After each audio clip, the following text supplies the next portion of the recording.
ಖರೀದಿ ಹೆಚ್ಚಳಕ್ಕೆ ಖುಷಿಗೊಂಡ ರೈತ.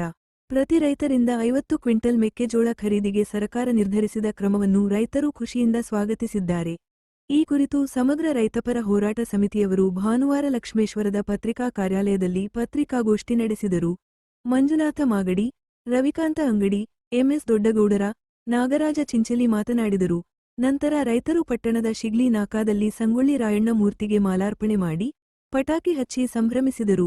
ಈ ಸಂದರ್ಭದಲ್ಲಿ ನೀಲಪ್ಪ ಶರಸೂರಿ, ತಾಕಪ್ಪ ಸಾತಪೂತೆ, ಮುದಕಣ್ಣ ಗದ್ದಿ, ಗುರಪ್ಪ ಮುಳಗುಂದ, ಮಂಜುನಾಥ ಶರಸೂರಿ, ಗಂಗಾಧರ ಖರಾಟೆ, ಶಿವಾನಂದ ಲಿಂಗಶೆಟ್ಟಿ, ಮಲ್ಲಿಕಾರ್ಜುನ ನೀರಾಲೋಟಿ, ಫಕ್ಕೀರೇಶ ಅಣ್ಣಿಗೇರಿ, ಸಿದ್ದನಗೌಡ ಬಳ್ಳೊಳ್ಳಿ, ಮಂಜುನಾಥ ಕೊಡಳ್ಳಿ, ಸುರೇಶ ಹಟ್ಟಿ, ಬಸವರಾಜ ಜಾಲಗಾರ, ಪ್ರಕಾಶ ಮೇವುಂಡಿ, ಶಿವನಗೌಡ ಪಾಟೀಲ್, ಕರಿಯಪ್ಪ ಹುರಕನವರ, ಮುತ್ತಣ್ಣ ಟೋಕಾಳಿ, ಅಭಯ ಜೈನ್ ಇದ್ದರು.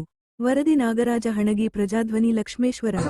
ಲಕ್ಷ್ಮೇಶ್ವರದ ಒಂದು ಹೋರಾಟಕ್ಕೆ ಮಣಿದ ಸರ್ಕಾರ ಇದುವರೆಗೂ ಕೂಡ ಮೆಕ್ಕೆಜೋಳ ಖರೀದಿ ಕೇಂದ್ರ ಪ್ರಾರಂಭ ಆಗಿರಲಿಲ್ಲ. ಬೆಂಬಲ ಬೆಲೆ ಘೋಷಣೆ ಆದ ನಂತರ ಖರೀದಿ ಕೇಂದ್ರ ಇಡೀ ರಾಜ್ಯದಾಗ ಎಲ್ಲಿ ಆಗಿರಲಿಲ್ಲ.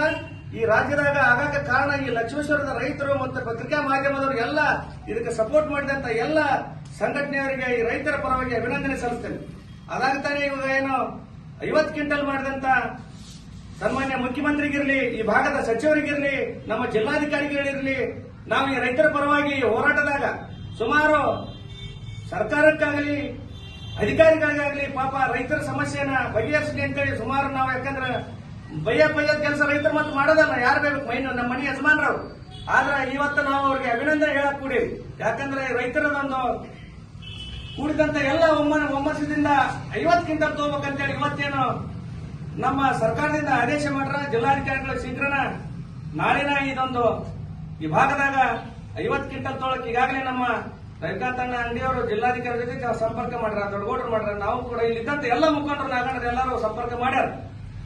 ಆದ್ರೆ ಇದು ಗೆಲುವು ಯಾರ್ದಂತಂದ್ರೆ ಬಹುತೇಕ ಇದೆಲ್ಲದಕ್ಕೂ ನೀವು ಒಂದು ಗಟ್ಟಿಯಾಗಿ ಇದೊಂದು ಹೋರಾಟಕ್ಕೆ ಬೆಂಬಲಾಗಿ ನಿಂತಿರಲ್ಲ. ಈ ಗೆಲುವು ನಮ್ದಲ್ಲ, ಇದೆಲ್ಲ ರೈತರ ಗೆಲುವು, ಇದೆಲ್ಲ ಪತ್ರಿಕಾ ಮಾಧ್ಯಮದ ಗೆಲುವು ಅಂತೇಳಿ ನಾ ಹೇಳಕ್ ಇಚ್ಛೆ ಪಡ್ತೀನಿ.